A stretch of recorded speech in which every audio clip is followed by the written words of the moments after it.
రాష్ట్రానికి పెట్టుబడులే లక్ష్యంగా సీఎం రేవంత్ రెడ్డి విదేశీ పర్యటనకు బయలుదేరనున్నారు. ఈ నెల 14 వరకు పర్యటన కొనసాగుతున్నట్లు తెలుస్తుంది. సీఎం వెంట సీఎస్ శాంతికుమారి, ఐటీ పరిశ్రమల శాఖ ప్రత్యేక కార్యదర్శి జయేష్ రంజన్ వెళ్లనున్నారు. అలాగే ఈ నెల 4న మంత్రి శ్రీధర్ బాబు, 5న కోమటిరెడ్డి అమెరికా పర్యటనకు వెళ్లనున్నట్లు తెలుస్తుంది.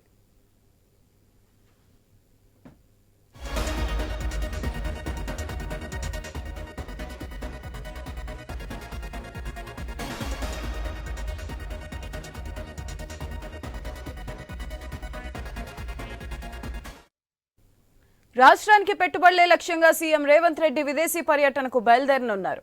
ఈ నెల 14 వరకు పర్యటన కొనసాగనున్నట్లు తెలుస్తుంది. సీఎం వెంట సీఎస్ శాంతికుమారి, ఐటీ పరిశ్రమల శాఖ ప్రత్యేక కార్యదర్శి జయేష్ రంజన్ వెళ్లనున్నారు. అలాగే ఈ నెల 4న మంత్రి శ్రీధర్ బాబు, 5న కోమటిరెడ్డి అమెరికా పర్యటనకు వెళ్లనున్నట్లు తెలుస్తుంది.